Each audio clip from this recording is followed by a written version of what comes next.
नमस्कार, बहुत बहुत स्वागत है आप सभी का हमारे इस खास कार्यक्रम में न्यूज नाइट में। आप सबका स्वागत है। मैं हूं निखिल सिंह और न्यूज नाइट में हम तमाम ताजा तरीन खबरों को आपके लिए लेकर तो आते ही हैं, साथ ही साथ आज हम आपको बताएंगे कि दिल्ली के इंफ्रास्ट्रक्चर डेवलपमेंट के लिए कितना खास रहा है आज का दिन। दिल्ली एनसीआर के लोगों के लिए सौगातें मिली हैं उनको और 12,200 करोड़ रुपए से अधिक की परियोजनाएं प्रधानमंत्री नरेंद्र मोदी ने उद्घाटन उनका किया है, उनका शिलान्यास किया है, उनकी शुरुआत की है। तो बेहद महत्वपूर्ण रहा है आज का दिन और इसके साथ ही साथ दिल्ली की सियासत भी चरम पर है जब प्रधानमंत्री नरेंद्र मोदी ने एक बार फिर दिल्ली सरकार को आड़े हाथों लिया उसके झूठे वादों के लिए। साफ तौर पर एक बार फिर प्रधानमंत्री ने कहा कि ये दिल्ली की सरकार दरअसल आपदा की सरकार है। इस पर आम आदमी पार्टी ने पलटवार भी किया है, इस पर हम विशेष चर्चा करेंगे। साथ ही साथ बात होगी कि प्रयागराज कुंभ की तैयारियां किस तरह से चल रही हैं और साथ ही साथ एक और विवाद सामने आता हुआ दिखाई पड़ा जब कहा गया कि प्रयागराज कुंभ में तमाम जमीनें जो हैं वो वक्फ की हैं, लेकिन जिलाधिकारी ने इस पर रोक लगा दी है और इस पर कहा है कि ऐसा कुछ भी नहीं है। तो इस विवाद के बारे में भी बात करेंगे, लेकिन सबसे पहले देखते हैं न्यूज नाइट में क्या है हेडलाइंस। प्रधानमंत्री नरेंद्र मोदी का दिल्ली की आप सरकार पर निशाना। कहा भाजपा की सरकार आने पर जनहित की योजनाओं को बंद करने के बजाय बेईमानों को निकाला जाएगा ठेकों से बाहर। यातायात को सुगम बनाने सहित कई परियोजनाओं की दी सौगात।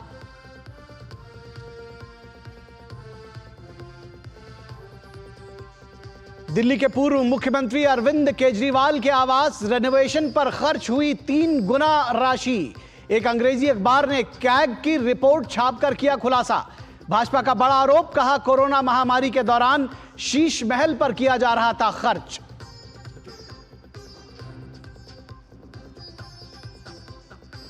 प्रयागराज में महाकुंभ की कुछ जमीन वक्फ की होने के दावे को प्रशासन ने किया खारिज।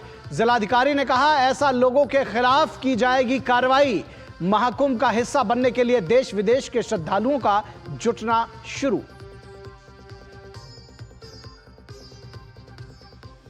जम्मू कश्मीर, हिमाचल प्रदेश और उत्तराखंड में पश्चिमी विक्षोभ से बढ़ रहा है बर्फबारी का प्रकोप। दिल्ली में भी सोमवार को हल्की बारिश के आसार। उत्तर पश्चिम भारत में अगले 48 घंटों के भीतर पड़ेगी कड़ाके की सर्दी।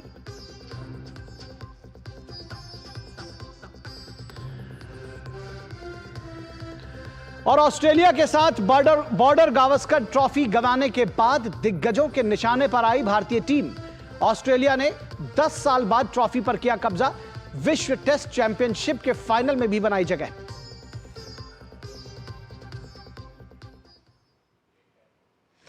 तो न्यूज नाइट में सबसे पहले खबर दिल्ली एनसीआर से जुड़ी हुई। मूलभूत ढांचों के विकास के लिहाज से आज का दिन दिल्ली एनसीआर के लिए बेहद महत्वपूर्ण रहा। दिल्ली और मेरठ वालों के लिए ईज ऑफ ट्रैवल का एक और विकल्प सुनिश्चित हो गया है। पीएम मोदी ने न्यू अशोकनगर साहिबाबाद नमो भारत रेल कॉरिडोर की शुरुआत की और इसके साथ ही दिल्ली में मेट्रो फेज 4 के नए सेक्शन का उद्घाटन भी किया। प्रधानमंत्री मोदी ने दिल्ली के लिए 12,200 करोड़ रुपए की योजनाओं की शुरुआत की है।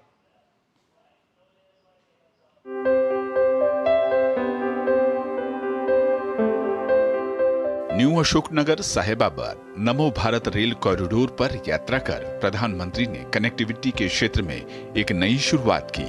अब दिल्ली से मेरठ आने जाने में आसानी होगी, यानी दिल्ली और मेरठ वालों के लिए ईज ऑफ ट्रैवल का एक और विकल्प सुनिश्चित हो गया। 13 किलोमीटर लंबे इस नए खंड की लागत करीब 4600 करोड़ रुपए की है। प्रधानमंत्री ने रोहिणी में जनसभा के दौरान आम आदमी पार्टी को जवाब दिया। उन्होंने कहा कि केंद्र इलेक्ट्रिक बसों से लेकर के मेट्रो, सड़क, हर कार्य के लिए पैसे देती है, लेकिन आपदा वालों की प्राथमिकता शीश महल है। दिल्ली पर आपदा लाने वाले ये झूठा आरोप लगाते हैं कि केंद्र सरकार उन्हें काम नहीं करने देती, केंद्र सरकार उन्हें पैसे नहीं देती।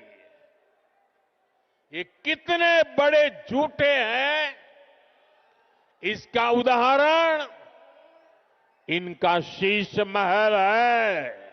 और साथियों, आपको ये जान करके पीड़ा होगी, दर्द होगा। अरे पूरे देश के लोग चौंक जाएंगे जब दिल्ली के लोग कोरोना से जूझ रहे थे, जब दिल्ली के लोग ऑक्सीजन और दवाओं के लिए भटक रहे थे, तब इन लोगों का पूरा फोकस अपना शीश महल बनवाने में था। इन्होंने शीश महल का भारी भरकम बजट बनाया और आज इस अखबार ने खुलासा किया है कि कैसे इस शीश महल पर उस बजट से भी 3 गुना ज्यादा पैसे खर्च किए गए। प्रधानमंत्री ने मेट्रो फेज 4 के 2.8 किलोमीटर लंबे जनकपुरी कृष्णा पार्क सेक्शन का उद्घाटन किया। इसकी लागत 1200 करोड़ रुपए की है। वहीं 26 किलोमीटर लंबे रिठाला कुंडली सेक्शन मेट्रो की आधारशिला रखी। ये सेक्शन कुल 6,320 करोड़ रुपए की लागत से बनकर तैयार होगा। उन्होंने रोहिणी में 185 करोड़ की लागत से बनने वाले केंद्रीय आयुर्वेद रिसर्च संस्थान का शिलान्यास किया। प्रधानमंत्री ने कहा कि कभी भ्रष्टाचार और जन लोकपाल की बात करने वालों ने दिल्ली वालों के लिए आपदा लाने के अलावा कुछ नहीं किया। राजनीति में नियत, निर्णय, नीति और निष्ठा, इनका बहुत महत्व होता है, लेकिन आपदा वालों की नियत और निष्ठा पर ही सबसे बड़ा सवाल है। आप याद करिए, जन लोकपाल के मुद्दे पर इस पार्टी का जन्म हुआ। भ्रष्टाचार हटाना ये उनका मुख्य मुद्दा था, लेकिन आज इस पार्टी के ज्यादातर नेताओं पर करोड़ों के भ्रष्टाचार के मुकदमे हैं। दिल्ली के लोगों से भाजपा के पक्ष में मतदान करने की प्रधानमंत्री ने अपील की।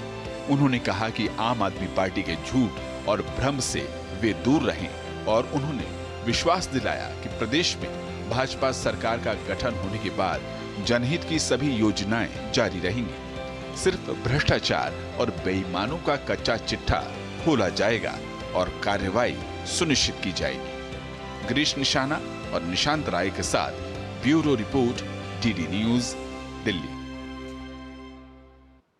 तो सीधा आम आदमी पार्टी पर हमला बोला प्रधानमंत्री नरेंद्र मोदी ने, और पीएम मोदी ने दिल्ली के लिए 12,200 करोड़ रुपए की योजनाओं की शुरुआत की। तो वहीं परिवर्तन रैली कर लोगों से दिल्ली में सरकार बदलने का आह्वान किया। इस दौरान पीएम ने आम आदमी पार्टी को निशाने पर लेते हुए उसे झूठे वादे करने वाली आपदा सरकार बताया। दरअसल शीश महल पर सीएजी रिपोर्ट आने के बाद अब बीजेपी ही नहीं, कांग्रेस भी आम आदमी पार्टी पर हमलावर है।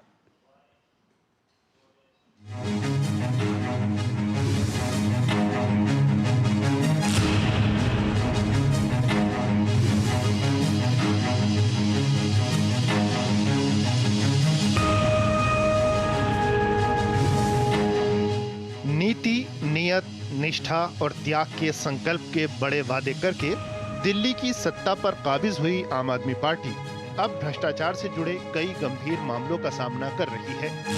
ताजा मामला पूर्व मुख्यमंत्री अरविंद केजरीवाल के आवास से जुड़ा है, जिसमें उन पर खुद के ऐशो आराम के लिए करोड़ों रुपए खर्च करने का बड़ा आरोप लगा है।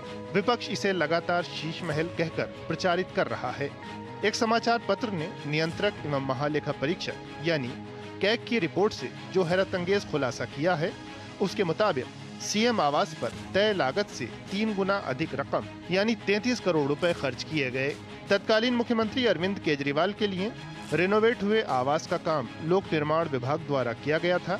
ऑडिट रिपोर्ट के अनुसार शुरू में इस रिनोवेशन की लागत 7 करोड़ 91 लाख रुपए बताई गई थी, लेकिन बाद में 2020 में करीब 8 करोड़ 62 लाख रुपए का बजट आवंटित किया गया, जबकि 2022 में जब इसे पूरा किया गया तो इसकी लागत 33 करोड़ 66 लाख रुपए बैठी। रिपोर्ट के अनुसार 96 लाख रुपए के पर्दे, किचन इक्विपमेंट पर 39 लाख रुपए, टीवी कंसोल के लिए 20,34,000 रुपए, ट्रेडमिल और जिम इक्विपमेंट के लिए 18,52,000 रुपए, रेशम कारपेट के लिए 16,27,000 रुपए, मिनी बार के लिए 4,80,000 रुपए, दीवारों के लिए संगमरमर के पत्थर के लिए 20 लाख रुपए खर्च किए गए। बाद में इसी संगमरमर की लागत 66,89,000 रुपए तक पहुंच गई। ऑडिट रिपोर्ट में मुख्यमंत्री आवास से जुड़े स्टाफ ब्लॉक और कैंप कार्यालय के निर्माण के लिए भी 3,86,00,000 रुपए खर्च किए जाने का जिक्र है। शीश महल पर करोड़ों रुपए खर्च करने को लेकर पूर्व मुख्यमंत्री अरविंद केजरीवाल पर राजनीतिक हमले तेज हो गए। भाजपा की तरफ से दिल्ली प्रदेश अध्यक्ष वीरेंद्र सचदेवा ने उन पर निशाना साधा। आज जो ऑडिट रिपोर्ट आई है ये अभी पूरी नहीं है। 33 करोड़ की संभावना बताई गई है। अभी कुछ खर्चे ऐसे हैं जो छुपाए गए हैं और जैसे जैसे वो खुलासे होंगे, ये 70 से 80 करोड़ का मामला है जो अरविंद केजरीवाल ने अपने ऐशो आराम के लिए दिल्ली के टैक्स पेयर का पैसा लूट के लगाया है। तो दिल्ली वालों को अब सोचना पड़ेगा कि एक आपदा सरकार जिसने आपदा के समय दिल्ली को आपदा में डाला है और कैसे दिल्ली को लूटने का काम किया है, ये खुलासे जैसे जैसे खुलेंगे इन भ्रष्टाचारियों का नंगा चेहरा सामने आएगा। वहीं कांग्रेस ने भी बहती गंगा में हाथ धोते हुए केजरीवाल से शीश महल पर हुए खर्च पर जवाब मांगा। दिल्ली में किस तरीके से हम महंगाई, बेरोजगार महिलाएं तड़प रही थी कि इतनी महंगाई है, राहत दो। 33 करोड़ रुपया अगर उन महिलाओं पर महंगाई से राहत के लिए दिल्ली की खर्च किया होता तो मुझे लगता है कि दुआएं मिलती, पर अब तो मुझे लगता है कि भारी पड़ने वाला है। अरविंद केजरीवाल जी को आगे आके इस पे जवाब देना चाहिए। और सीएजी ने ऑडिट भी किया है और सीएजी कोई निजी संस्था नहीं है, सरकारी संस्था है। उसने मोहर लगाई है इस अखबार की जो आज सुर्खियों में आई है। बिल्कुल उनको प्रेस कॉन्फ्रेंस करके दिल्ली के मुख्यमंत्री को बताना चाहिए कि टैक्स पेयर के पैसे की बर्बादी है या नहीं। अलका लांबा की मांग पर आम आदमी पार्टी के राष्ट्रीय संयोजक अरविंद केजरीवाल शाम के तकरीबन 4 बजे प्रेस वार्ता तो करने आए, लेकिन शीश महल पर सुई पटक सन्नाटा ही रहा। वो अपने 10 वर्ष के कार्यकाल का हिसाब देने के बजाय भाजपा से ही उसके कामकाज का हिसाब मांगते नजर आए। Bureau report, DD news. तो दिल्ली की सियासत पर आज हमारा विशेष रहेगा। दिल्ली पीएम मोदी की आपको खरी खरी, ये हमारा विशेष का विषय है और यही आज हमारी चर्चा का विषय रहेगा। आज हमारा विशेष है दिल्ली पीएम मोदी की आपको खरी खरी। जिस तरह से प्रधानमंत्री नरेंद्र मोदी ने आम आदमी पार्टी को आड़े हाथों लिया है, आम आदमी पार्टी को आपदा बताया है, तो उसी पर आज हमारी चर्चा होगी। कांग्रेस ने भी आड़े हाथों लिया है पीएम मोदी की आपको खरी खरी। आज इस विषय पर हम चर्चा करेंगे। आज हमारे विशेष का विषय है दिल्ली पीएम मोदी की आपको खरी खरी। और इस विषय पर बातचीत करने के लिए हमारे साथ खास मेहमान जुड़े हुए हैं,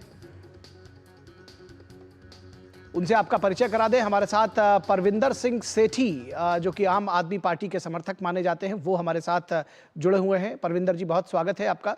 धनंजय गिरी जो कि बीजेपी के प्रवक्ता हैं, धनंजय जी स्वागत है आपका। अनंत विजय, वरिष्ठ पत्रकार विजय जी, अनंत विजय जी, बहुत स्वागत है आपका। और अगर मैं सबसे पहले धनंजय जी आपके साथ शुरू करना चाहूँ, आप बार बार इनको आपदा की सरकार, अब प्रधानमंत्री इनको कहते हैं कि आपदा की सरकार है, इस आपदा को हटाना है। क्यों आपदा कह रहे हैं? क्योंकि लगातार जिस तरह से जब रिवर्ट बैक करती है आम आदमी पार्टी, तो कह रहे हैं कि नहीं जी, जो आप लोग कह रहे हैं वही गलत है, जो वो कहते रहे वो सही है। देखिए निखिल जी, ऐसा है कि केजरीवाल के करप्शन की कहानी का कोई और छोर मिलना मुश्किल है। जो लोग राजनीति में सुचिता की बात करने आए थे, उन लोगों ने राजनीति को भ्रष्टाचार का ऐसा अड्डा बनाया कि कोर्ट को कहना पड़ा कि कोई इतना करप्ट कैसे हो सकता है। स्वराज की बात करते थे, शराब के केस में सारे के सारे जेल गए। आप इनके भ्रष्टाचार की अगर श्रृंखला उठा करके देखिए तो बोतल और बूटी के चक्कर में क्या नहीं किया। और जो आपदा अगर कहें तो जब दिल्ली में आपदा थी, चारों तरफ त्राहिमाम था, उस समय अरविंद केजरीवाल अपने शीश महल को बनाने में लगे हुए थे। कितने कई लाख के पर्दे, कई करोड़ के मार्बल और मिनी बार भी बना रहे थे। दिल्ली के लिए भी, दिल्ली की जवानी को भी नहीं छोड़ा, एक के साथ एक फ्री दिल्ली को भी दे रहे थे। और यह जिस व्यक्ति ने अपने बच्चों की झूठी कसमें खाई हो, वो दिल्ली के बच्चों की, दिल्ली के किसी आम इंसान के बच्चे की कैसे भला उसकी तरक्की सोच सकता है, उसकी पढ़ाई लिखाई के बारे में सोच सकता है। आप दिल्ली में अगर देख ली तो केजरीवाल सिर्फ कोरे वादे करते हैं और सिर्फ कोरे वादे। आप बताइए, आप 76,000 करोड़ के बजट में 14,400 करोड़ का नुकसान है। आप इसमें 24,441 करोड़ की सब्सिडी है। 134% का सब्सिडी पर उनका अवलंबन पड़ गया है प्रदेश का। आप लगातार अगर उठाकर देखिए, अगर आप आईआरएस थे, आप राजनीति में सुचिता की बात करने आए थे, कोई रेवेन्यू मॉडल देते, लेकिन आपने रेवड़ी मॉडल दिए। आपको पता था कि ठगना है, और आपने दिल्ली का दिल जो है वो दहला दिया, पंजाब को पंचर करके परेशान कर दिया। और आप दिल्ली के लिए वो आपदा है कि दिल्ली के लोग कहते हैं कि आपके पाप, बाप रे बाप, आपके पाप से तबाही त्राहिमाम कर रही है दिल्ली।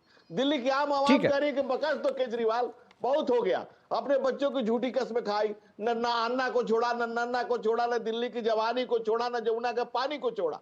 जिस आदमी ने को एक बात बताई गई केजरीवाल ने कही और सच निकली हो। 15 में कहा जमुना साफ करेंगे, 20 में कहा कि 25 में करेंगे, 25 में कह रहे कि जमुना साफ करने से कहीं वोट मिलता है क्या। अब ऐसे मुनाफिक और मक्कार भारतीय राजनीति के कलंक है अरविंद केजरीवाल, चलिए, और इस ठीक है। कलंक का मिट जाना बहुत जरूरी है। ठीक है, ठीक है। परविंदर सिंह सेठी जी, एक बात बार बार सामने आती है कि प्रेस कॉन्फ्रेंस करते हैं आपके नेता, चाहे वो अरविंद केजरीवाल हो, संजय सिंह हो, आतिशी हो, लेकिन शीश महल पर कुछ नहीं बोलते। आज ही सीएजी की रिपोर्ट का हवाला देते हुए एक अखबार में रिपोर्ट छपी है जिस पर लेकर के कांग्रेस से लेकर बहुत सारे लोग आपसे जवाब मांग रहे हैं। आज भी एक प्रेस कॉन्फ्रेंस की अरविंद केजरीवाल ने, लेकिन आरोप लगाते रहे दूसरों पर, खुद इस पर कोई जवाब नहीं दे रहे, कोई कुछ बोल नहीं रहे हैं। कब बोलेंगे आप लोग शीश महल पर? क्या जवाब है इस पर? नहीं, देखिए, राजनीति के अंदर मुद्दों को उठाना और किसी भी राजनीतिक पार्टी के लिए अगर राजनीति करनी है तो उस पूरे संसार के अंदर जो पॉलिटिक्स होती है ना, वो मैनिफेस्टो में किए गए वादों के ऊपर होती है कि हम गरीब आदमी को रोजगार क्या देंगे, हेल्थ के लिए क्या करेंगे, एजुकेशन के लिए क्या करेंगे, महंगाई को कम करने के लिए क्या करेंगे, ये और इंडस्ट्रियलाइजेशन के लिए क्या करेंगे। यहाँ पे क्या होता है, आप कह रहे हैं जी एक सीएम का आवास बनता है, क्या अरविंद केजरीवाल अपने साथ ले गए वो आवास? अभी आतिश जी रह रही हैं, कल को आज नहीं 5 साल बाद, 10 साल बाद, 20 साल बाद कभी बीजेपी की सरकार आएगी तो इनके सीएम भी उस आवास में रहेंगे। अरे आप बताइए ना, जो आप अगर कंपैरिजन करेंगे कि अगर एक दिल्ली का चीफ मिनिस्टर है, एक मध्य प्रदेश का चीफ मिनिस्टर है, एक उत्तर प्रदेश का चीफ मिनिस्टर है, असल में सवाल इसलिए पूछे जा रहे हैं क्योंकि आप लोगों ने कहा था कि आप तो आवास भी नहीं लेंगे, गाड़ी घोड़ा भी नहीं लेंगे, बंगला नहीं लेंगे, और उसके बाद आपने जो आवास बनवाया वो अवैध है। इस लिहाज से अवैध है कि 3 गुना ज्यादा खर्च है, 7 करोड़ की उस पर लागत बताई गई, और शुरुआती जो था और बाद में वो थोड़ा बढ़ाया, बाद में 33 करोड़ रुपए सीएजी बता रही है, और ये कहा जा रहा है कि ये आंकड़ा अभी बढ़ेगा। तो सवाल तो पूछे जाएंगे। नहीं, देखिए, ऐसा नहीं है, ये सरकारी खर्चा है और ये वाइट का खर्चा है, इसको कोई हाइड नहीं कर सकता। पीएम का आवास 500 करोड़ में बनना था, वो 2300 करोड़ 10,000 करोड़ में बना हो, वो तो सिक्योरिटी लिहाज से कहा जा रहा है, और ये भी कहा जा रहा है, उन्होंने तो कभी कहा नहीं था। नहीं, ये है तो देखिए, ये तो जनता के टैक्स ये वादा किसने किया था दिल्ली की जनता से कि हमको बंगला नहीं चाहिए? नहीं, मैं उस बात को मानता हूं। देखिए, उन्होंने कहा कि हम सिक्योरिटी नहीं लेंगे। जब एक चुने सीएम के ऊपर अटैक होता है, उसके ऊपर बार बार अटैक होते हैं, तो उसको सिक्योरिटी लेनी पड़ती है। एक जब सीएम बनता है तो उसको एक सीएम आवास में रहना पड़ेगा, एक तरह से सिक्योरिटी के हिसाब से। और कई ऐसी परिस्थितियां होती हैं, पहले में और बाद में थोड़ा फर्क पड़ जाता है कि सीएम के 2014 से 2019 तक तो भी वो सीएम थे, दूसरे आवास में रहे थे। उनको लगा कि अब शायद हमको कोई हटा नहीं सकता है, तो एक नया आवास बनवा लिया जाए। दिल्ली की जनता इस पर जो मेमोरी है वो थोड़ी छोटी हो गई। कितने दिन रहे उस आवास में? अभी देखिए, वो आवास तो उनका निजी घर तो है नहीं, वो तो जो भी दिल्ली का सीएम चुना जाएगा वो रहेगा। तो बनवाया क्यों? इतने पैसे खर्च करके बनवाया क्यों? नहीं, मैं भी इस बात के हक में नहीं हूं कि कोई भी किसी भी, लेकिन ये जो बात है हर पूरे स्टेट्स के सीएम के ऊपर लागू होती है, देश के प्रधानमंत्री पर लागू होती है कि सिक्योरिटी पर कितना खर्च किया जाएगा, उनके आवास पर कितना कैसे लागू होती है, दूसरों के ऊपर कैसे लागू होती है? वादा आपने किया था तो वादा लागू भी आप पर होगा। करोड़ का प्लेन, बाकी स्टेट के सीएम जो है 250 करोड़ का प्लेन किसी एक सीएम का बताइए मुझे, मैं 1 to 1 आपसे डिस्कस नहीं करना चाह रहा, लेकिन किसी एक सीएम का बताइए जिसने वादा किया हो कि हम बंगला नहीं लेंगे, गाड़ी नहीं लेंगे, सिक्योरिटी नहीं लेंगे, क्योंकि सबको पता होता है राजनीति में बहुत से जो और है वो किस तरह के वादे करते हैं, लेकिन एक परिस्थितियों के हिसाब से देखने वाली बात यह कि आप डिलीवर क्या करते हैं। यानी आप मानते हैं कि ये झूठा वादा था? आप ये मानते हैं कि राजनीति में परिस्थितियों के हिसाब से चीजों को बदला गया, ये वादा झूठा था? और उन्होंने अगर सुनिए, अगर एक प्रोटोकॉल होता है सीएम का, अगर वो सिक्योरिटी के बिना चलता है उसके ऊपर अटैक करा देती है बीजेपी। सीएम अरविंद केजरीवाल के ऊपर अटैक होता है तो सिक्योरिटी प्रोटोकॉल के तहत उनको जो है सिक्योरिटी लेनी पड़ती है। तो उसी प्रकार से घर रहने के हिसाब से एक सीएम का प्रोटोकॉल होता है और जिस प्रकार से उन्हें जो सिक्योरिटी एडवाइजरी तो 1 करोड़ के पर्दे और मिनी बार का कौन सा प्रोटोकॉल है? नहीं, ये तो देखो मनगढ़ंत बातें हैं। इन बातों क्या बात कर रहे हैं? सारी चीजें पब्लिक डोमेन में है, मनगढ़ंत आप उसको बता रहे हैं? नहीं, अब मैं ये कह रहा हूं कि एक लिमिट में, अगर मैं कहता हूं कि अगर कोई कानून है वो सभी स्टेट्स के सीएम के लिए समान। अच्छा, ये बताइए, ठीक है, अब ये बताइए कि जो आगे के वादे हैं वो कैसे भरोसा करे दिल्ली की जनता, जब एक तमाम वादों पे, चाहे वो यमुना की सफाई की बात हो, चाहे वो 2100 रुपए देने की बात आप कर रहे हैं, पंजाब में अभी तक 2022 से लेकर 2025 हो गया, 1000 रुपए आप दे नहीं पाए, तो कैसे वादा करें, कैसे जो भरोसा है वो कैसे दोबारा जीतेंगे दिल्ली की जनता का? कुछ प्लान है इसका? दिल्ली की सरकार ने जितने वादे करे वो सबसे ज्यादा जितने भी देश के अंदर सरकारें हैं, विधानसभा की जितने भी स्टेट्स हैं, उनसे ज्यादा फास्ट काम करने वाली है और अपने जो मैनिफेस्टो में किए गए वादे सबको पूरा करने वाली है। जहां पंजाब की बात है, मैं मानता हूं कुछ टेक्निकल रीजन से कुछ वादे डिले हो गए, लेकिन वो पूरे होंगे, इस बात का दिल्ली की जनता को भी पूरा विश्वास है। और जो महिलाएं उनको 2100, अरे मैं अब कहता हूँ ना, अगर हम ये कह रहे हैं कि ये कहते हैं रेवड़ी है, फिर ये क्यों फॉलो करते हैं? ये दिल्ली की जो आम आदमी की सरकार है, उसके ये मध्य प्रदेश में, महाराष्ट्र में भी तो महिलाओं को पैसे दे रहे हैं, क्यों दे रहे हैं ये? अगर आप तो ये तो दे रहे हैं ना, आप तो कह के दे नहीं पा रहे हैं, डिफरेंस तो यही है।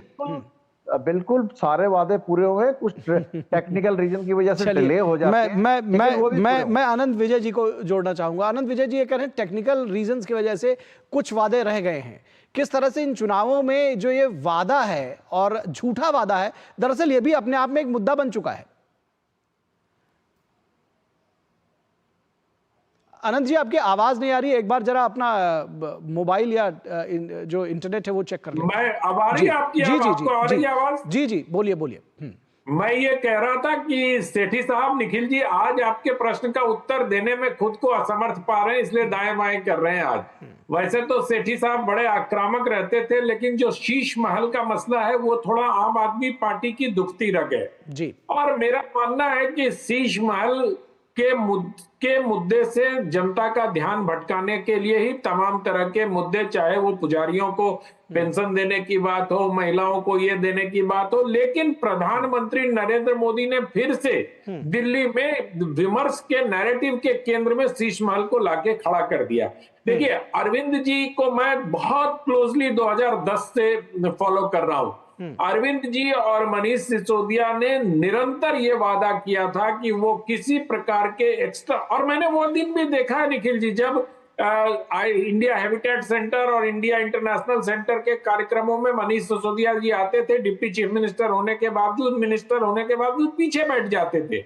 हमने वो दिन भी देखा है जब अरविंद केजरीवाल जी हाफ शर्ट में चप्पल पहन के और उसी मुख्यमंत्री होने के बाद भी उसी गाड़ी में घुमा करते थे, एक इनोवा हुआ करती थी, और अब हम चमचमाती हुई को भी देखते हैं। तो हमें ये लगता है कि इनके मंत्रियों को भी हमने देखा है, कपिल मिश्रा से लेकर तमाम मंत्री जो इनके होते थे सब मेट्रो से पहुंचे थे शपथ लेने, तो देश को एक उम्मीद जगी थी कि एक नए किस्म की राजनीति, लेकिन होते होते होते होते ऐसी जगह पे पहुंच गए ये लोग कि मतलब जो आम आदमी जिस प्रकार की अन्य पार्टियां हैं उसी प्रकार से इनकी पार्टी भी वादे कुछ करती है, कहती कुछ है। अभी तो केजरीवाल जी ने स्वयं स्वीकार कर लिया भाई कि यमुना साफ करने से वोट नहीं मिलता। तो सड़क, उन्होंने कहा कि सड़कें मैं ठीक नहीं कर पाया, प्रदूषण पर इनकी हालत वैसी ही रही। तो और सीएजी की रिपोर्ट में जो क्लासरूम की हकीकत है, ऐसा लोग बताते हैं, मैंने अभी चूंकि देखा नहीं है उसको, लेकिन ऐसा अन्य माध्यमों में आया कि क्लासरूम और बाथरूम को जोड़कर क्लासरूम की संख्या बताई जा रही है। तो इन सब चीजों पर मुझे लगता है कि हम लोगों को भी ये अपेक्षा है कि केजरीवाल जी सामने आए और स्थिति स्पष्ट करनी चाहिए, शीश महल पर भी, क्लासरूम पर भी, और जितनी तरह की बात। और दूसरी एक अंतिम बात मैं निखिल जी आपसे ये कहना चाहता हूं कि अभी बड़ी बात है महिला सम्मान योजना की हो रही है। मैं निरंतर कह रहा हूं कि अरे महिला सम्मान योजना की एक किस्त 1,000 रुपए की अगर आपने कैबिनेट में डिसीजन ले लिया, अगर आपने नोटिफिकेशन कर दिया, तो दिल्ली की महिलाओं के खाते में पैसे ट्रांसफर कर दो ना। 1,000 की किस्त कर दो, जब जीत के आना तो 2,100 दे देना। ठीक बात है, ठीक बात है। लेकिन उस पर भी कुछ नहीं हो रहा। अभी तो चुनाव की घोषणा नहीं हुई है, वो लागू नहीं हुआ आचार संहिता, तो एक किस्त तो दी जा सकती थी। और सेठी साहब एक बात कह रहे थे कि बाकी लोग नकल नहीं करते। शिवराज सिंह चौहान ने लाडली बहना योजना बहुत पहले से चलाई हुई थी। बिल्कुल। और धनंजय गिरी, ये जो कहा जा रहा है कि बार बार आप भी तो उनको फॉलो करते हैं और बहुत सारी चीजें हैं, आप बार बार कह रहे हैं, यानी कि बीजेपी बार बार कह रही है कि डबल इंजन की सरकार होनी चाहिए। क्या फर्क आप लेकर आने वाले हैं और आपको क्यों लग रहा है कि ये जो तमाम ये घोषणाएं लेकर के आ रहे हैं इसको ये पूरी नहीं करेंगे? और आप क्योंकि ये एक बात और सामने आई है कि ये कहा जा रहा है कि जो भी जनहित की जो कल्याणकारी योजनाएं हैं वो जारी रहेंगी। ये बीजेपी बार बार इस बात को पब्लिक के बीच में लेकर जा रही है, क्योंकि ये भ्रम फैलाने की कोशिश की जा रही है कि अगर बीजेपी की सरकार आई तो वो बंद हो जाएंगी।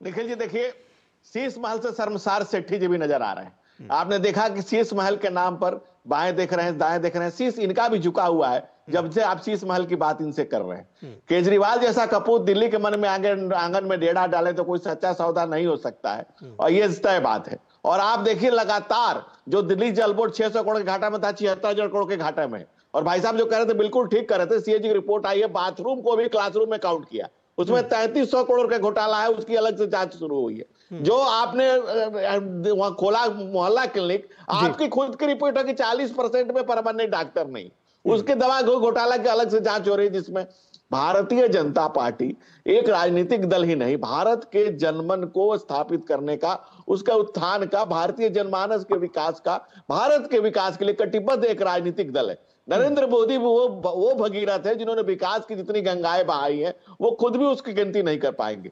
आप देखें तो उन्होंने बताया आज कि 75,000 करोड़ तो दिल्ली के विकास के लिए हमने दिए, और हमारे 75,000 करोड़ रुपया दिया। बताइए, आप एक आईआरएस थे, आईआरएस से आप यहां पर आए, आपने कोई रेवेन्यू का मॉडल दिया नहीं, आपने दिल्ली को लूट लिया। आपने क्या किया? एक के साथ एक शराब फ्री कर दिया आपने कहा। और दूसरी बात, भाई साहब कह रहे थे कि सीएम 2013 में अरविंद केजरीवाल का एक ट्वीट है कि दिल्ली के मुख्यमंत्री के निवास में 10 एसी लगे हैं। मैं सुन के रात भर सो नहीं पाया कि 10 एसी का बिल कौन देता। अरे भाई, तुम्हारे ने 50 एसी लगवा लिया आपने, और 250 टन का अलग से। इन सवालों के जवाब परविंदर सेठी जी, मेरे पास समय बिल्कुल समाप्त हो गया, मुझे कहा जा रहा है कि मैं इसको वाइंड अप करूं, लेकिन फिर भी मैं चाहता हूं कि इसके जवाब आप दें। आपको नहीं लगता कि जब तमाम चीजों पर सुप्रीम कोर्ट तक जाकर अरविंद केजरीवाल माफी मांग आए हैं, वादे वो जो आरोप लगाते हैं उसके बाद जब साबित करने की बात कही जाती है तो वो माफी भी मांग लेते हैं, आपको नहीं लगता कि शीश महल जैसे विषयों पर अगर एक बार वो माफी मांग ले दिल्ली की जनता से तो बेहतर होगा? तो उसका दरवाजा बंद नहीं करना चाहिए। मैं तो दरवाजा खोल के बैठा हूँ किस्मत का। हाँ, दरवाजा खोल के बैठी हो। एक तो मुझे बुलाया, ये आप बोलिए, कहीं कोई ऑडियो लीक हो गया था, माफी चाहते हैं परविंदर सेठी जी।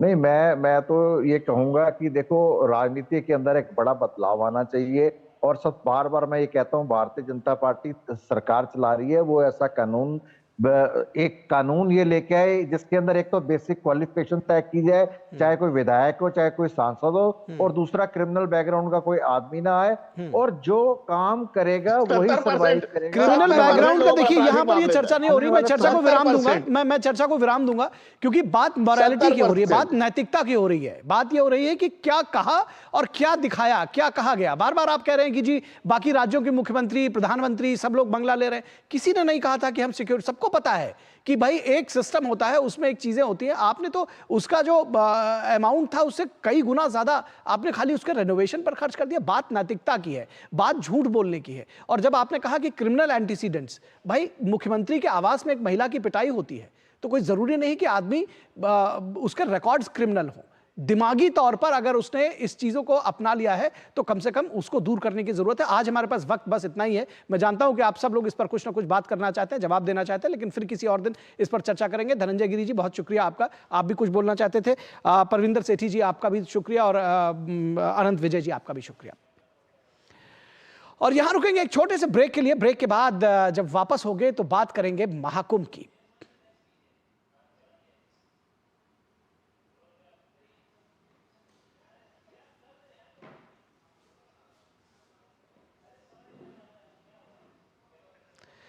महाकुंभ की खबर हम आपको ब्रेक के बाद दिखाएंगे। फिलहाल रुकेंगे एक ब्रेक के लिए। महाकुंभ की तैयारियों पर विशेष रिपोर्ट देखिए हमारी।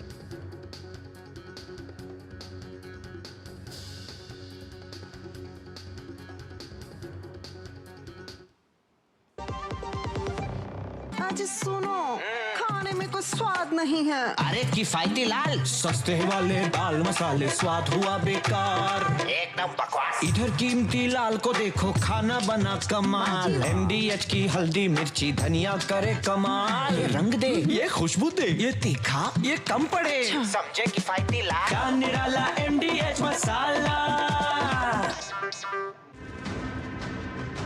हरदम तैयार है, तैयार है, हरदम तैयार है, बिल्कुल तैयार है, जी जाने से तैयार है, इसीलिए तो हम लहरों के पहरेदार हैं। जय भारती, जय भारती, हम हैं नौसेना, हम हैं भारत के सारथी। जय भारती, जय भारती,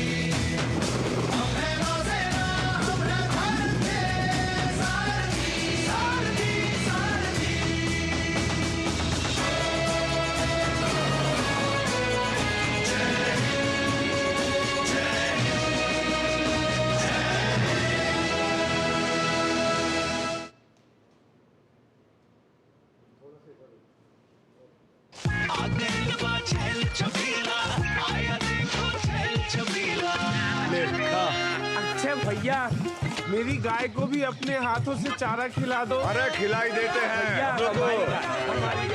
हमारी गाय भैया।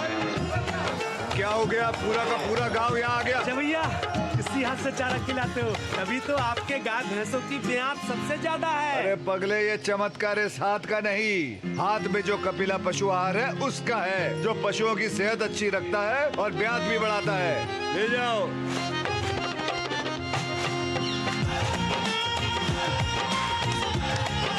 कपिला, देश का नंबर 1 पशु आहार। ग्रामीण भारत के दिल में विकसित भारत के सपने पलते हैं, जहां देसी उत्पाद विदेश तक पहुंचे, जो खेत से बाजार तक पहुंचे, जो महिलाओं को सशक्त बनाए, जो जनजातीय कलाओं को यादगार खजानों में बदले, पूर्वोत्तर भारत के काम की चमक 7 समंदर पार भी दमके। ग्रामीण भारत महोत्सव 2025 से जुड़िए 4 से 9 जनवरी, भारत मंडपम, नई दिल्ली। इधर कहां तक आना है? इधर कहां? मेरी पसंद, मेरी पसंद, मेरी पसंद, मेरी पसंद, हमारी पसंद, हम सबकी पसंद। मजबूत देश का मजबूत सरिया हो गया स्टील। गोल्डी मसाले के 100 ग्राम के स्पेशल पैक्स में फ्रेशनेस लॉक है। ऐसे गोल्डी मसाले जहां जाएं रिश्ते बनाए। स्वागत है आपका ब्रेक के बाद। और अब बात महाकुंभ की, और महाकुंभ के लिए 13 तारीख से महाकुंभ है, 13 जनवरी से, और कहा जाए कि अगर उसका काउंटडाउन शुरू हो चुका है तो गलत नहीं होगा। और प्रयागराज में महाकुंभ की तैयारियां युद्ध स्तर पर जारी हैं। जैसा कि कहा कि काउंटडाउन शुरू हो चुका है तो तैयारियां भी युद्ध स्तर पर जारी हैं, और प्रशासन के साथ साथ विभिन्न संगठन और संस्थाएं श्रद्धालुओं को तमाम तरह की सुविधाएं प्रदान करने के लिए प्रयासरत हैं। तो एक और जहां भक्तजनों के ठहरने के लिए यूरोपीय तर्ज पर डोम सिटी का निर्माण किया जा रहा है, तो वहीं संचार व्यवस्था को बेहतर करने के लिए कई जगहों पर टावर लगाए जा रहे हैं। इस बीच कुछ मुस्लिम धर्मगुरुओं द्वारा महाकुंभ स्थल की जमीन को वक्फ की संपत्ति बताए जाने पर विवाद खड़ा हो गया है, जिसको जिलाधिकारी ने खारिज किया और कार्रवाई की भी बात कही है।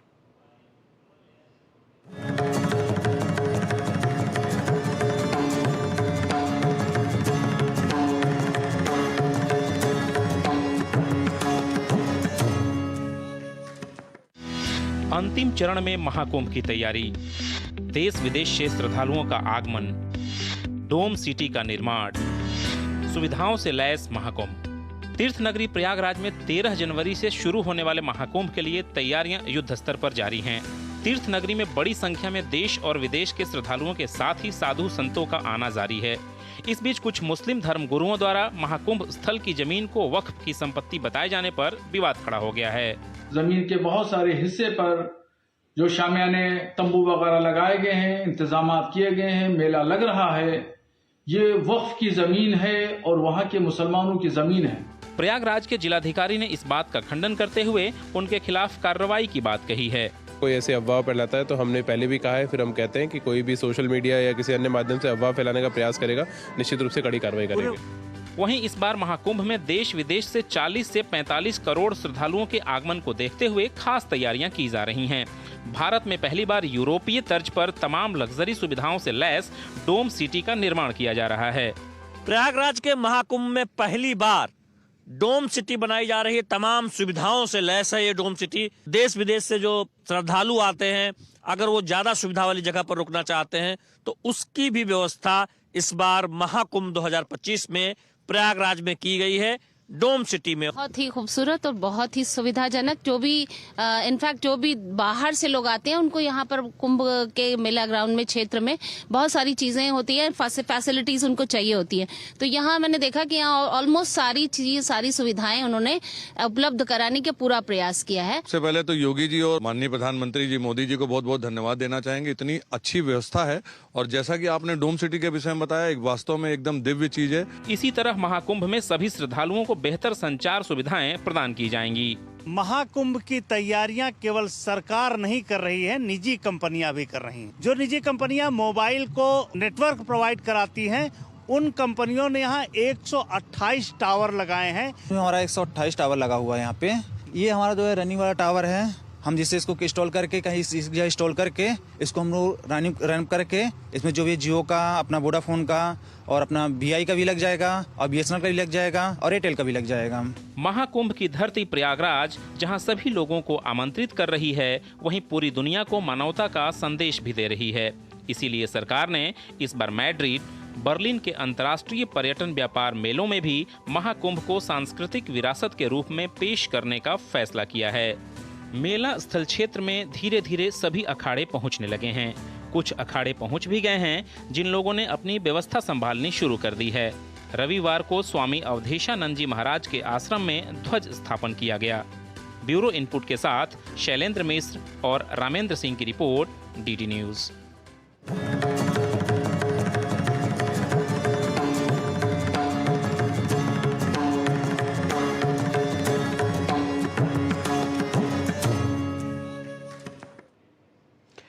और अब खबर छत्तीसगढ़ से, जहां नक्सलियों के खिलाफ अभियान जारी है। छत्तीसगढ़ राज्य का दक्षिणी इलाका देश के सर्वाधिक नक्सल प्रभावित क्षेत्रों में गिना जाता है, लेकिन अब हालात बदल रहे हैं।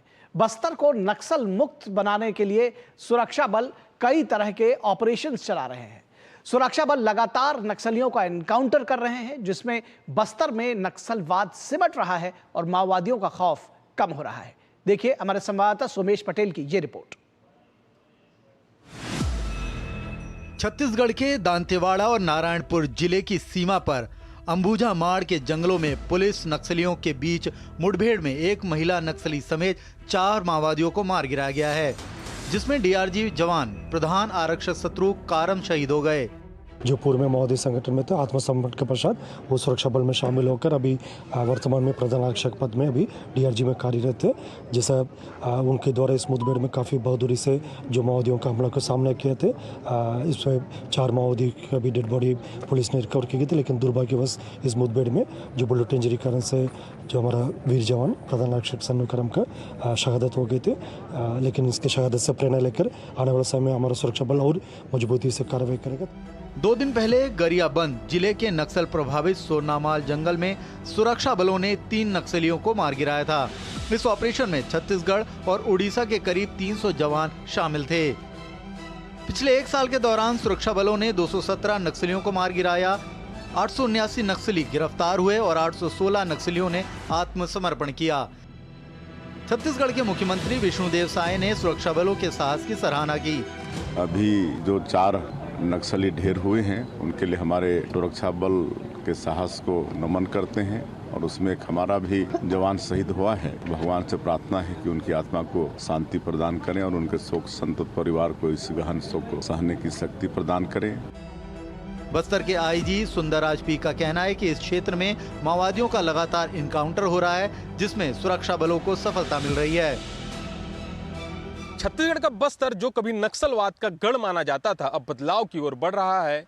केंद्र और राज्य सरकार की संयुक्त रणनीतियों और सुरक्षा बलों की सघन कार्यवाही के चलते नक्सलियों का लगातार खात्मा हो रहा है। वहीं आज दक्षिण अबुझमाड़ क्षेत्र में सुरक्षा बलों और नक्सलियों के बीच हुई मुठभेड़ में सुरक्षा बलों ने 4 वर्दीधारी नक्सलियों को मार गिराया है। इस मुठभेड़ में डीआरजी के एक जवान भी शहीद हो गए हैं। वहीं छत्तीसगढ़ में यह साल 2025 की दूसरी मुठभेड़ है। इससे पहले छत्तीसगढ़ के गरियाबंद जिले में 3 जनवरी को सुरक्षा बलों और नक्सलियों के बीच मुठभेड़ हुई थी, जिसमें जवानों ने 3 नक्सलियों को मार गिराया था। Somesh Patel, DD news, Bastar, Chhattisgarh. तो इसके बाद देखेंगे अंतरिक्ष में भारत की बड़ी छलांग, लेकिन रुकेंगे एक छोटे से ब्रेक के लिए। आप कहीं मत जाइएगा, जल्द हाजिर होंगे। ब्रेक के बाद देखेंगे अंतरिक्ष में भारत की बड़ी छलांग।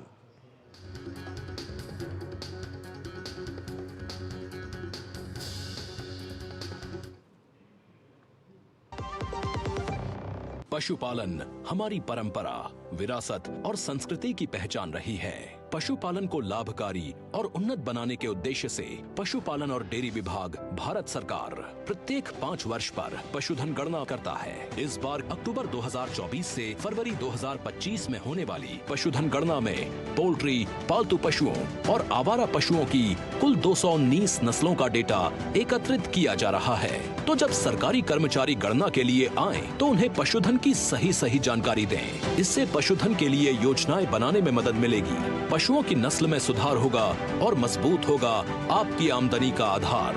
आपके सहयोग से भारत बनेगा 5 ट्रिलियन की अर्थव्यवस्था वाला देश। मेरे पशु, मेरी जानकारी, होगी समृद्ध संपदा हमारी। एक ऐसा तबका जो रिटायरमेंट के बारे में आज भी बिल्कुल नहीं सोचता, वो है औरतें। औरतें कमा के भी वल्नरेबल हैं। सो एनपीएस एक इक्वालिटी ला रहा है। हम सब एक बराबर प्लेटफॉर्म पे हैं। अपने बेहतर कल को सुनिश्चित करने के लिए एनपीएस जरूरी है। जब धरती चीर कर निकलता है लोहे का पत्थर और मिलता है मोंगिया के जोश से, फिर तपता है, पिघलता है और बनता है फौलाद। अब होता है सरिया सारी खूबियों के साथ। मोंगिया स्टील, मजबूत देश का मजबूत सरिया। गोल्डी मसाले के 100 ग्राम के स्पेशल पैक्स में फ्रेशनेस लॉक ऐसे गोल्डी मसाले जहां जाएं रिश्ते बनाएं।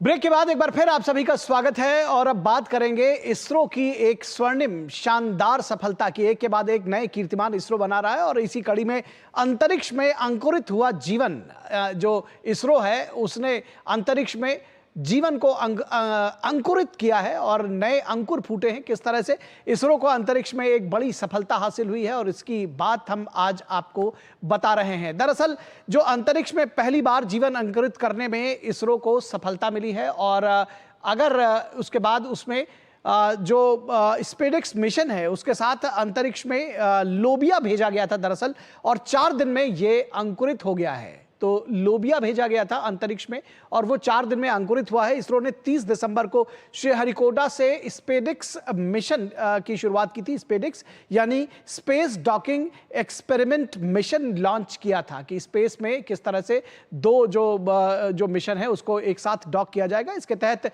PSLV C-60 रॉकेट से 2 स्पेसक्राफ्ट पृथ्वी से 470 किलोमीटर ऊपर डिप्लॉय किए गए थे।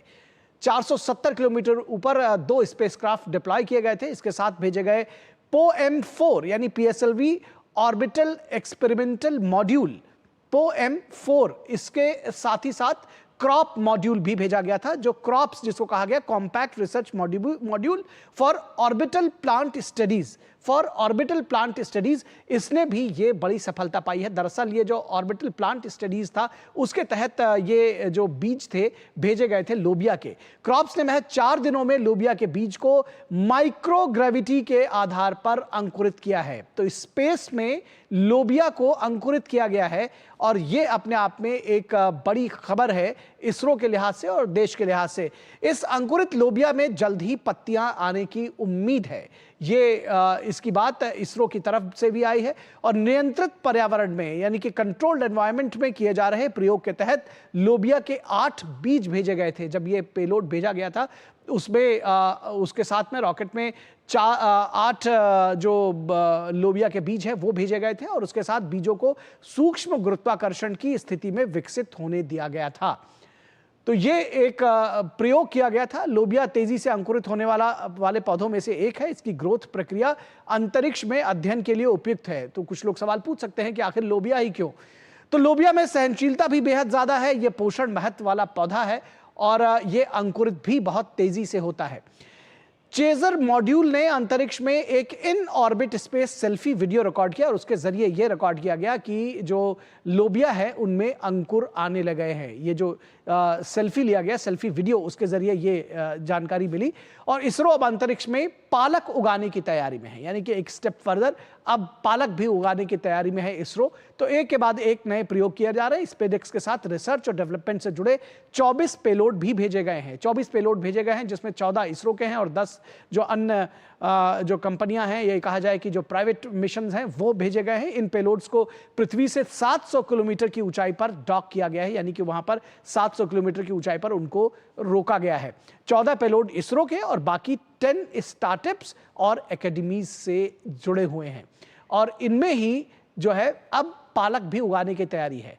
तो लोबिया में अंकुर निकल आए हैं और अब उसके बाद पालक भी वहां पर उगाने की तैयारी है। तो देखिएगा किस तरह से इसरो लगातार ये सफलता के कदम आगे बढ़ा रहा है और इस पूरे विषय पर हम बातचीत करेंगे, जानकारी लेंगे। हमारे साथ विशेष मेहमान भी जुड़ेंगे, उनसे इस विषय में कि आखिर ये कितनी बड़ी सफलता है और इसके पीछे कैसे इसको समझा जा सकता है, आगे का क्या मिशन है, इस पर बातचीत करेंगे। लेकिन रुकेंगे एक छोटे से ब्रेक के लिए, कहीं मत जाइएगा, जल्द हाजिर होंगे।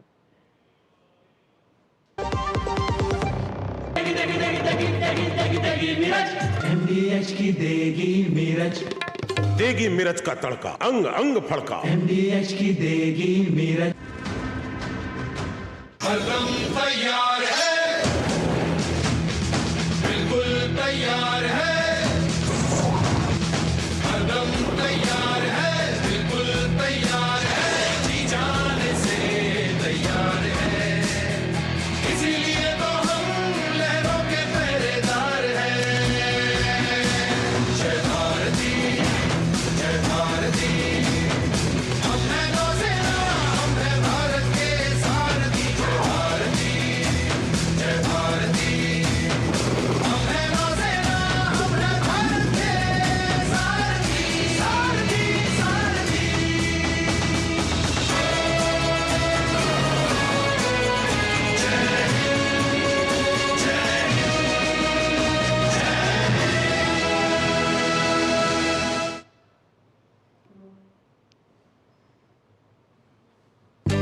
हमारा डेजर्ट आ गया पर हमारी चैंपियन नहीं आई अब तक। बिल भरने के पहले तो आएगी ना। सो गर्ल्स, क्या हो रहा है? बिल हो रहा है। चल अपना कार्ड दे।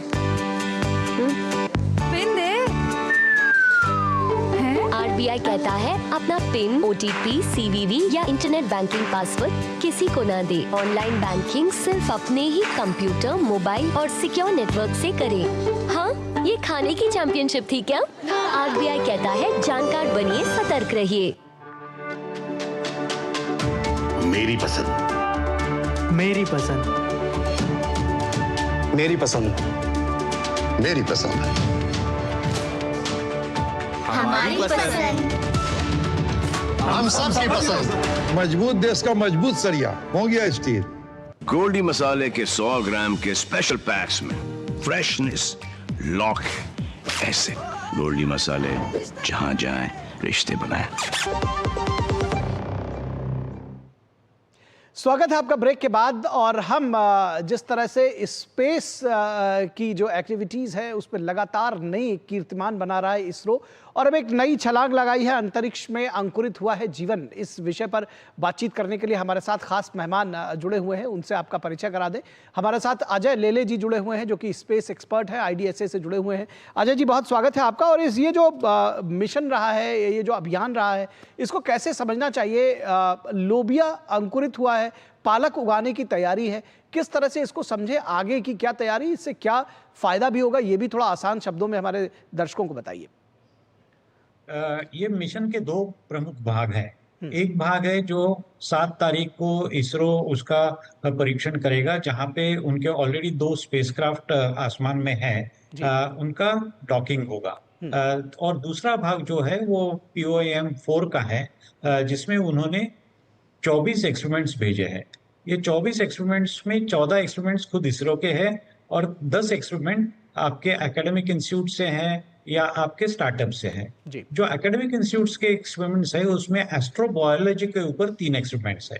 जैसा आपने जिक्र किया था लोबिया का और पालक का, वो एक्सपेरिमेंट्स बहुत महत्वपूर्ण है। ये एक्सपेरिमेंट बहुत इनिशियल स्टेजेस में है, लेकिन सबसे अच्छा ये है कि आज वो अंकुरित हो चुके हैं। सो आने वाले दिनों में डेफिनेटली उसको और भी ज्यादा बढ़ जाएंगे।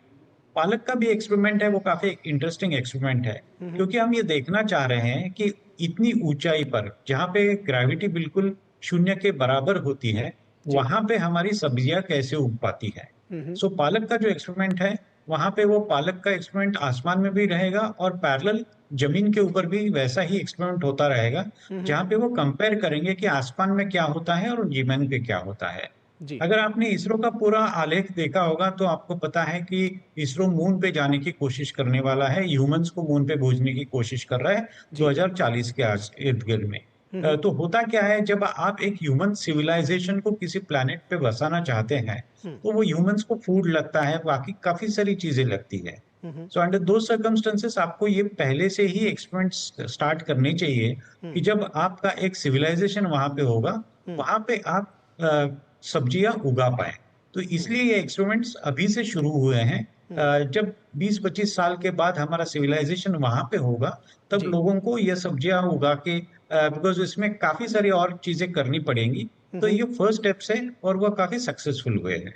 ठीक है, तो आगे का के जो आपने कहा फर्स्ट स्टेप्स हैं ये सक्सेसफुल हुए हैं, आगे का क्या मिशन है, किस तरह से इसको समझना चाहिए, आगे कैसे बढ़ेगा ये तो एक नॉर्मल मिशन है जहां पे आप एस्ट्रोबायोलॉजी के ऊपर काम कर रहे हैं। सबसे प्रमुख मिशन ये है कि हम 2 सैटेलाइट्स को एक दूसरे से मिलाना चाह रहे हैं, जिसको स्पेस डॉकिंग बोलते हैं।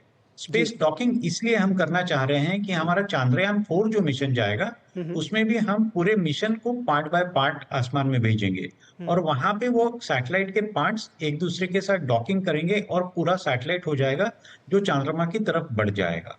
और जैसे ही भविष्य में हम हमारा स्पेस स्टेशन बनाना चाह रहे हैं, आज तो हम जो डॉकिंग करना चाह रहे हैं, जो 7 तारीख को इसरो जिसका परीक्षण करेगा, सैटेलाइट्स ऑलरेडी वहां पे है। आपने दिखाया एक सैटेलाइट ने अपना सेल्फी भी लिया है, तो वो सैटेलाइट सक्षम है, जैसा चाह रहे थे इसरो वैसे ही उसके सोलर पैनल्स खुल गए हैं, सब कुछ ठीक है। लेकिन जब हम स्पेस डॉकिंग करेंगे हमारे स्पेस स्टेशन के लिए, तो हमें ह्यूमंस को स्पेसक्राफ्ट से स्पेस स्टेशन के अंदर भेजना होगा। तो उसके लिए हमें ये एक्सपेरिमेंट्स करने की जरूरत है।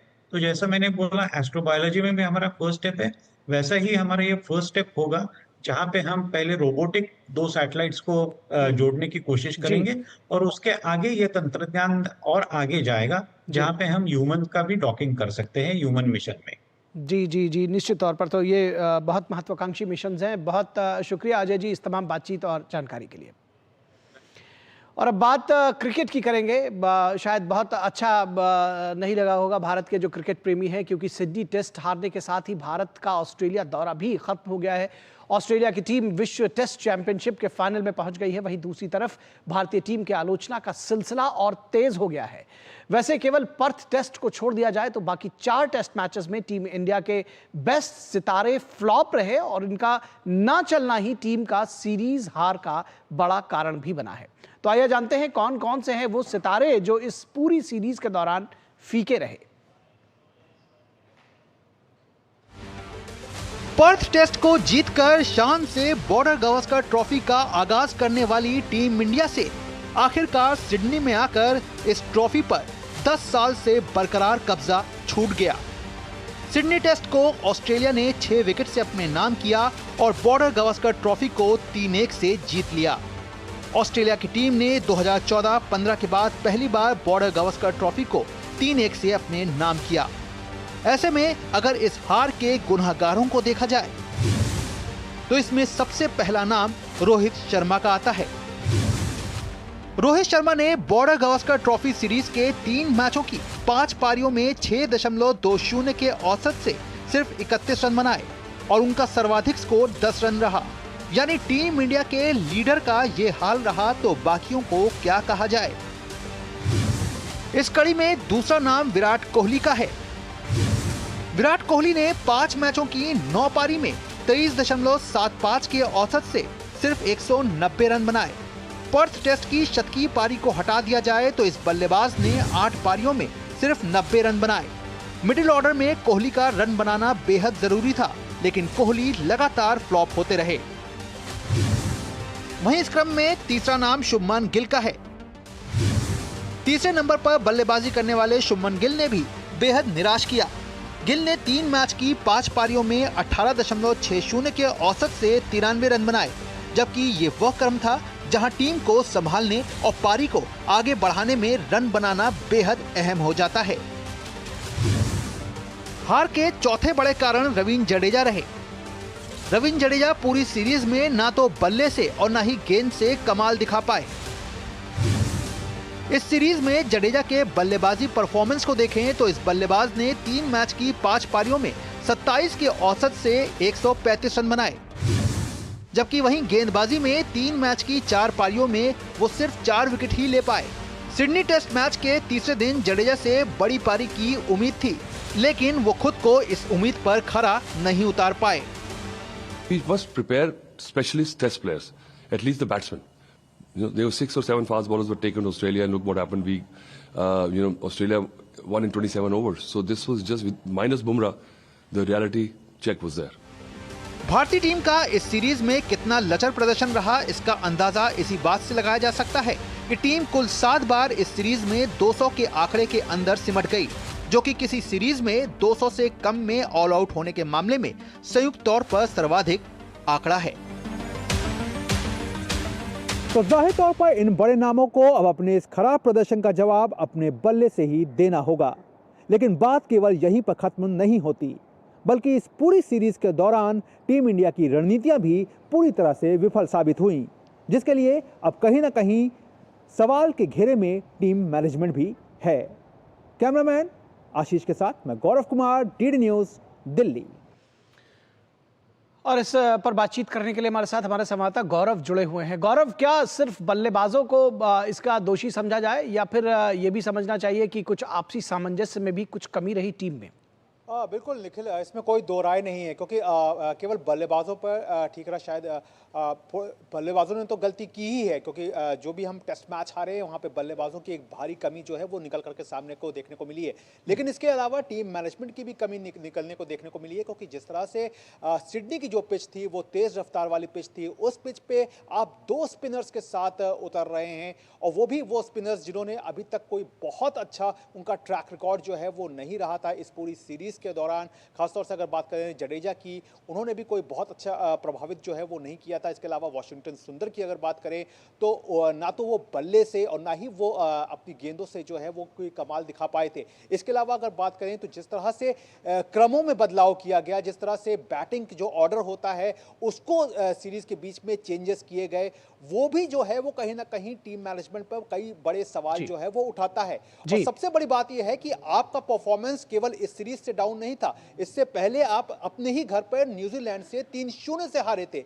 तो फिर ऐसे में बड़ा सवाल ये उठता है कि आखिरकार टीम मैनेजमेंट ने उसमें सुधार करने के लिए किया क्या, या तो आपने अपनी गलतियों से कोई सबक नहीं लिया, या तो फिर कहना पड़ेगा कि जो बिग स्टार्स हैं और उनके जो कल्चर है वो कल्चर कहीं ना कहीं हावी रहा। क्योंकि यहां पर देखना पड़ेगा कि जिस तरह से विराट कोहली हो गए, साथ ही साथ रोहित शर्मा हो गए, उनके जिस तरह से विकेट सामने आए हैं, अगर अच्छी गेंदों पे आए होते तो एक अलग बात होती, लेकिन जिस तरह से आपने अपने विकेट्स थ्रो किए हैं, विराट कोहली एक ही अंदाज में 8 बार आउट हुए हैं, तो ये दिखाता है कि टोटली आप जो है वो टेस्ट टेम्परामेंट के मूड से नहीं थे वहां पे, और जिसका नतीजा देखने को मिला। जी निश्चित तौर पर गौरव, और ये समय है कि जब कम से कम विश्लेषण करके चीज़ों को ठीक किया जाए। 2 सीरीज एक के बाद एक हारी है टीम इंडिया बुरी तरह से, और निश्चित तौर पर ये जो भारत के खेल प्रेमी हैं, क्रिकेट प्रेमी हैं, उनको निराश करती है। बहुत शुक्रिया इस तमाम बातचीत और जानकारी के लिए। तो न्यूज़ नाइट के आज के इस अंक में बस इतना ही। हमारी पूरी टीम को दीजिए इजाजत। नमस्कार।